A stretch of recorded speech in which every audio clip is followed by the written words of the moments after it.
Hello viewers, আমার আজকের review tour হচ্ছে কন্যার নেহারি। মিরপুরের ওভার হাইপ ফুড বর্তমানে কন্যার নেহারি। যেহেতু আমার ঘোড়ার ডিম পেজের মেইন টার্গেট হচ্ছে মিরপুরের যেসব হাইপ ভাইরাল ফুড আছে সেই ফুডগুলো আমার টেস্টে আপনাদেরকে অনেস্ট রিভিউ দেওয়া। তো তারই ধারাবাহিকতায় আজকে আমি চলে আসলাম কন্যার নেহারি টেস্ট করতে এবং সাথে আমার বন্ধু ভাইনি। আমার ফেভারিট সার্কেল নিয়ে আজকের এই ট্যুর আমি আপনাদের সাথে শেয়ার করব।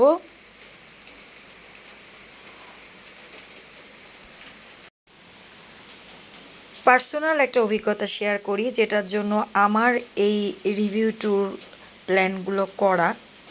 কেন আমি শুধুই ফুড রিভিউ না দিয়ে ওভার হাইপ বা ভাইরাল হওয়া ফুডগুলোর দিকে বেশি ঝুঁকেছি, তার রিজনটা হচ্ছে আমি নিজে ভুক্তভোগী।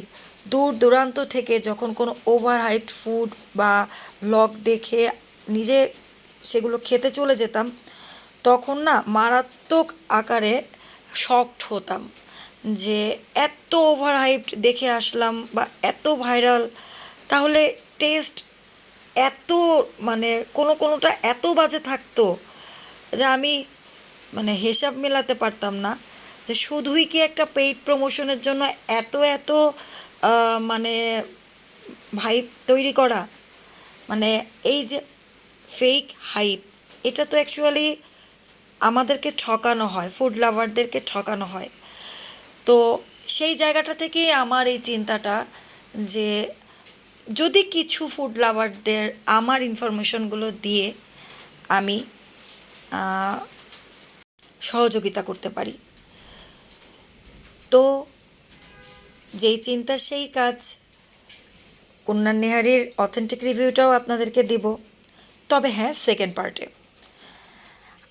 এই রেস্টুরেন্টটার যে বিষয়টা আমার কাছে খুব আকর্ষণীয় লেগেছে, এই পোর্ট্রেটগুলা, এগুলা অনেক সুন্দর লাগছে। ইন্টেরিয়রে তারা যে এই যে চিত্রকর্মগুলা দিয়ে সাজিয়েছে, সেগুলা পুরান ঢাকার একটা ভাইব, অনেক আগের যে ঈদের ভাইব ছিল, মেজবানি যে খাবারগুলো খাওয়া হতো, সেই সব চিত্রকর্ম দিয়ে রেস্টুরেন্টটা সাজানো।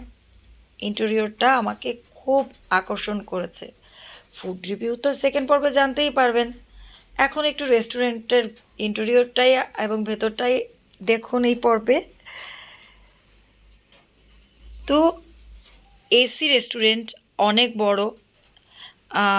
আমি চিন্তা করেছিলাম হবে হয়তো কোনো বাংলা রেস্টুরেন্ট, যেখানে নিহারি বা সাদা ভাত আমরা সাধারণত যেমন খুব ভিড়, অনেক ক্রাউড পরিবেশে খাই, এই রেস্টুরেন্টটা ওরকম ছিল না।